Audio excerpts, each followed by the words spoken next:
Welcome back to Kids One Doctorate. I am your host, Dr. Soyla Quesada, and I am so happy that you have chosen to come back or to listen to this for the first time. Every time an episode is downloaded, I know it's helping you. It's helping you connect to some similarities. It's helping you affirm your story and your lived experience. And for that, I am happy and grateful that you have taken a chance on the podcast and continue to return or listen to it for the first time. I appreciate you. And today, let's discuss the progression of women of color in the workplace. There are some inequities in the workplace when it comes to elevating, promoting women of color. One of the reasons why I focus on helping women find their confidence and build their self-esteem is because oftentimes the workplace hinders us from progress, doesn't really allow a lot of upward movement, even when we put in a lot of work. And so for me, it's important that we ground ourselves, that we understand who we are, that we know our value and our worth, and that we continue to advocate for ourselves, but also to advocate for other women of color in the workplace. It is so key. I will be sharing some statistics about women of color in the workplace, and I will also be talking about why I believe it's important that we make the progression of women of color a priority, that we become a little bit more self aware, that we uncover the inequities, that we pulled off our veils, and that we are working together to make sure that we are providing equal access, equal promotion.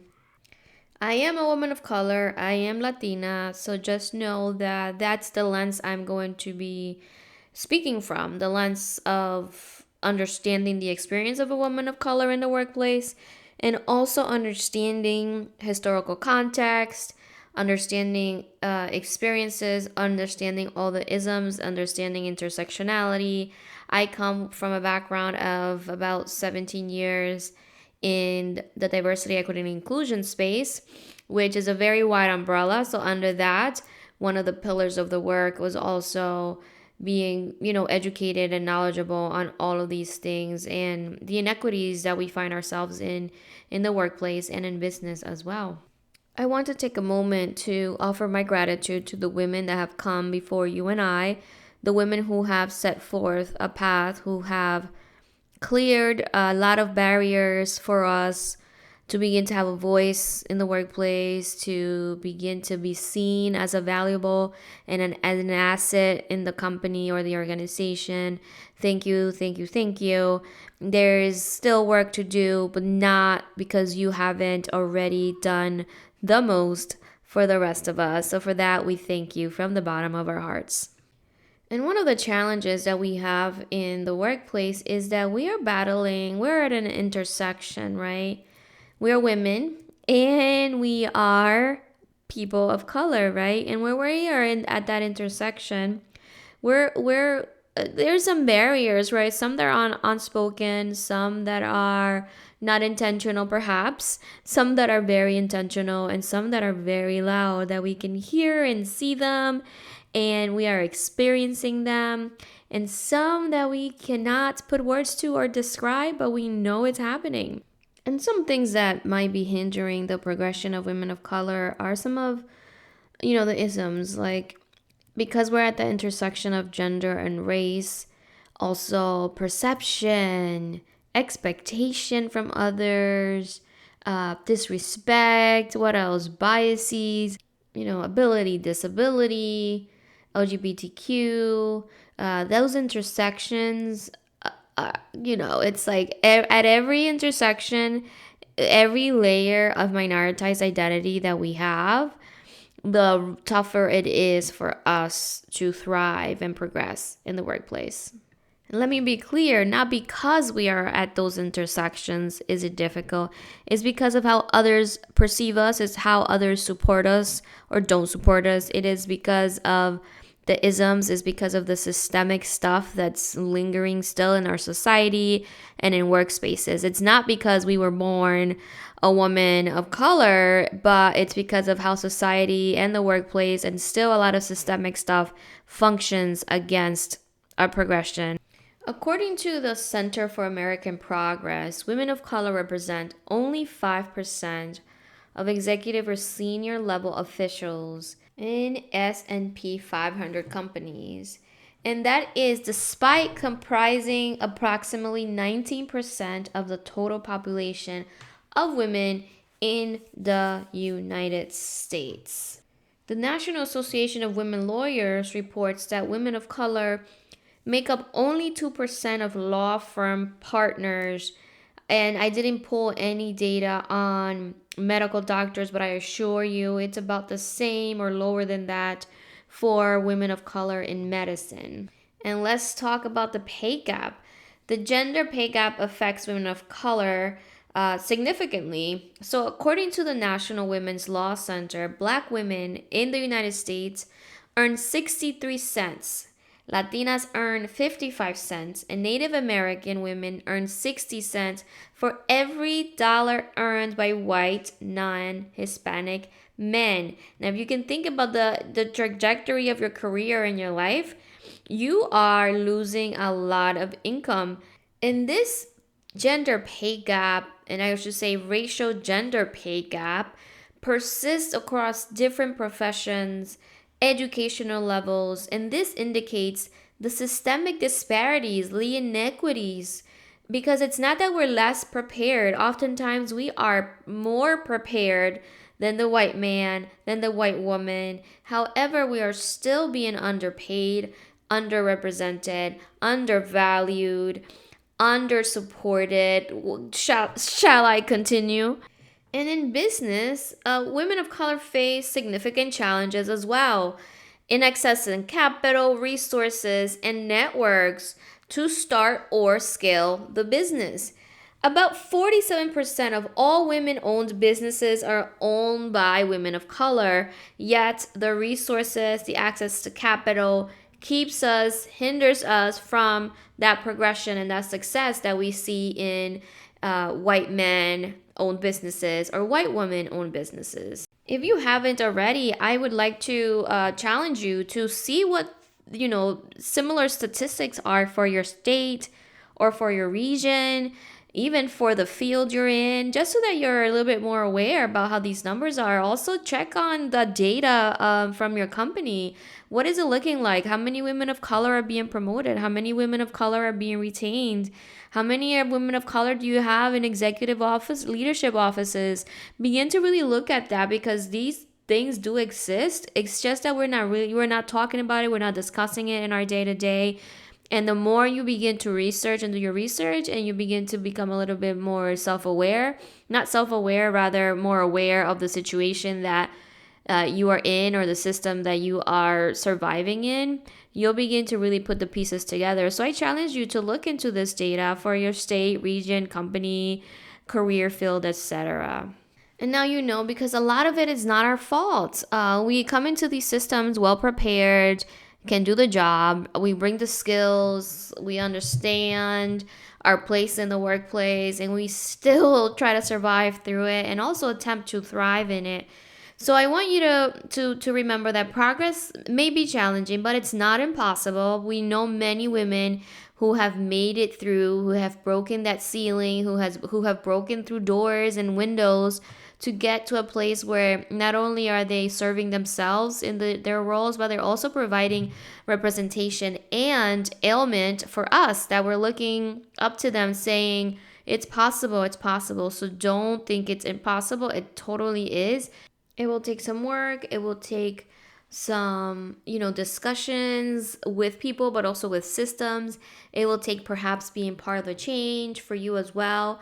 There is a possibility, and little by little we're breaking through, and we are fighting a good fight to get to the progress that we deserve, that we have earned. May I repeat that? To get to the progress that we deserve and that we have earned and that we have worked for. And if you're discouraged or feeling frustrated by the lack of progress in your workplace, I want you to know that your journey is valid. It is real. Listen, ask another woman of color in the workplace. They will validate what you're seeing, feeling, hearing because it's very real. Your aspirations are worthy, so don't give up on what your aspirations are. Your potential is limitless. I say this, I've said this in many maybe YouTube videos and previous podcast episodes. We are limitless. Like there is so much potential within us. And because of that, I like to share the following with you. These are things that you should keep in mind or do. Number one is embrace your worth. You are a unique human being. You bring specific talent to and skill set to a place. Recognize that value for yourself and the contributions that you bring to your work and believe in yourself and let your confidence shine through. So embrace your worth. Number two, persistence. Persistence pays off. So, progress might not happen overnight, and there might be a lot of challenges within the workplace that you're currently in, but perseverance is key. And when I say perseverance, I mean it could mean that you can persevere and continue to persevere outside of that system. So you can maybe restart somewhere else and continue looking for a space that's going to support you in your growth. So that persistence and that perseverance is key. Keep pushing forward even in the face of obstacles and setbacks. And I'm not condoning that you do it to the point that it affects your mental health or your happiness or that you're in a place that you feel not safe. Okay? Let me make that clear. Do it up to the point that it feels comfortable. After that, I will not recommend that you suffer in silence or that you put your health, both mental and physical, in jeopardy because you want to persist and persevere, but the barriers and the obstacles are too major for you to take on by yourself. This next one has to do with seeking allyship and mentorship from others. Build a strong support system around you. Look for mentors, whether they're within that workplace that you're at or outside of that workplace.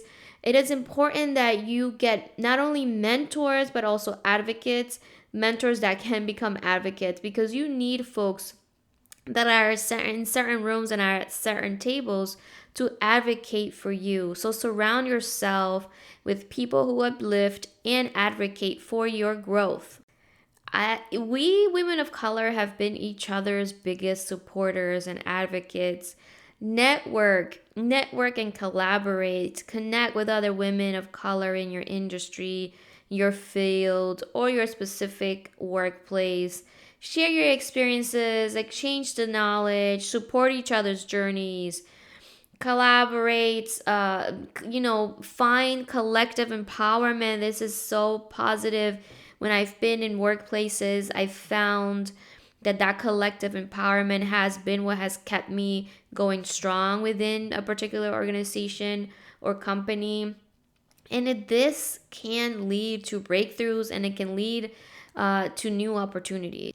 And you already know this was not going to stay off of the list, and that is to advocate for yourself. Do not be afraid to speak up, advocate for your ideas, your achievements, tell the people about your aspirations, communicate your goals, demonstrate your value, and actively seek out opportunities for growth and advancement.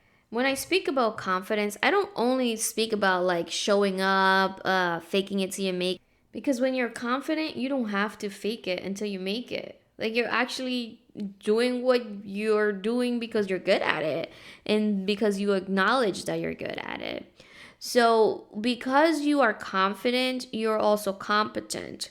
However, it does not mean that you stop learning. So, continue to learn, continue to develop your skills, invest in your personal and professional development, seek out learning opportunities, and acquire new skills. Meanwhile, also referring back to the previous note of making sure that you are communicating your value, your experiences, your skill set, because oftentimes people will forget your skill set. And so it is up to you to continue to communicate that.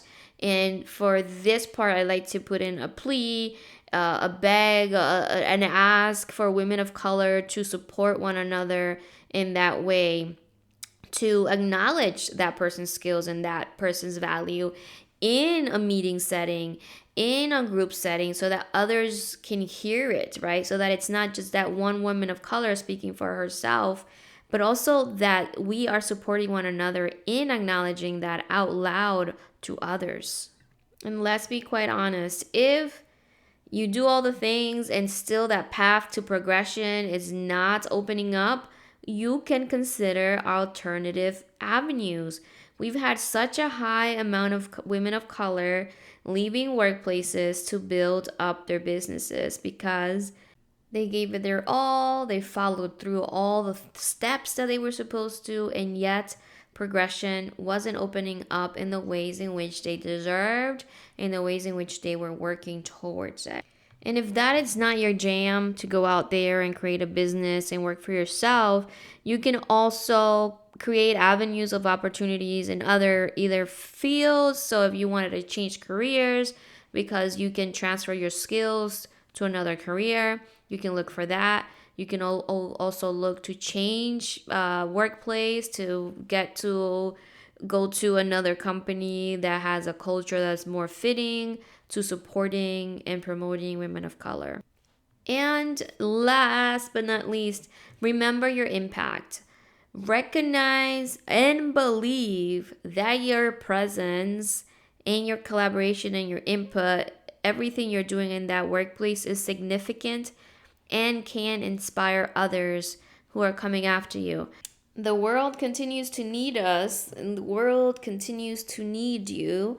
Don't forget that. And if your journey is not taking you where you need it to take you at one place, please know you have options and keep fighting the good fight, because there are so many of us that are either coming after you and or are in your same situation and need for you to continue to shine your light as bright as you can, because we've got each other.